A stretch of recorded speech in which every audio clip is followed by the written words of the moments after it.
നമ്മളെ സംബന്ധിച്ചിടത്തോളം ഏറ്റവും വലിയ ബാധ്യതയാണ്.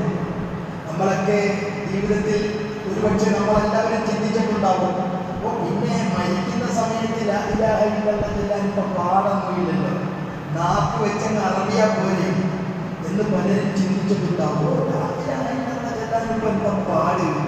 എന്നാൽ എൻ്റെ പ്രിയപ്പെട്ട വിശ്വാസികളോട് ഏറ്റവും വലിയ പ്രയാസമുള്ള കാര്യം ലാ ഇലാഹ ഇല്ലല്ലാഹ് ചൊല്ലിയൊന്നു മരിക്കാൻ. അത് വലിയ പ്രയാസമുള്ള കാര്യമാണ്, വലിയ ബുദ്ധിമുട്ടുള്ള കാര്യമാണ്, ഏറ്റവും സാഹസികമായ കാര്യമാണ്. അല്ലാഹു നമുക്കത് ചൊല്ലി മരിക്കാൻ തൗഫീഖ് നൽകി അനുഗ്രഹിക്കുമാറാകട്ടെ. അതിന് നമ്മൾ എന്ത് ചെയ്യണം?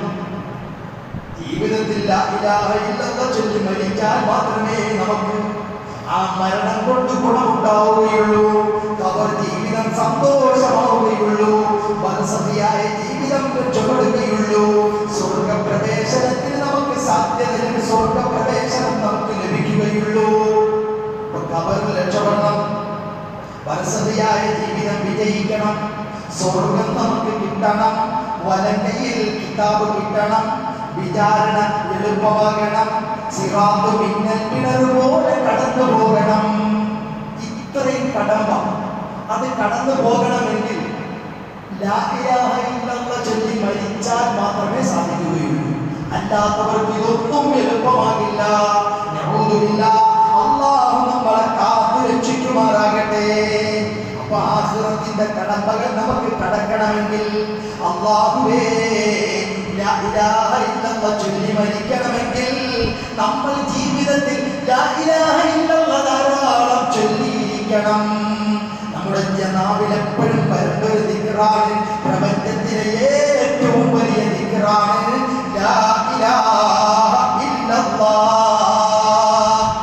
ലാ ഇലാഹ ഇല്ലല്ലാഹ് ജീവിതത്തിൽ എപ്പോഴും നമ്മുടെ നാട്ടിൽ ഉണ്ടായിരിക്കേണ്ട ദിക്റാണ് ലാ ഇലാഹ ഇല്ലല്ലാഹ്.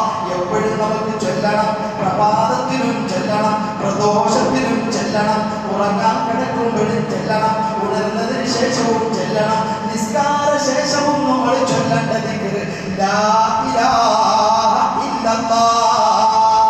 അതുകൊണ്ടല്ലേ നിസ്കാരത്തിൽ 10 ദിക്ർ നമ്മൾ ചൊല്ലാറുണ്ട്, നിസ്കാര ശേഷം അഫ്ളൽ ദിക്ർ എന്ന് നമ്മൾ പറയാറുണ്ട്.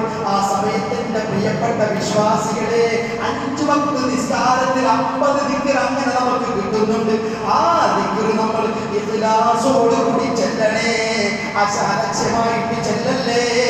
അശ്രദ്ധ കടന്നു വരാൻ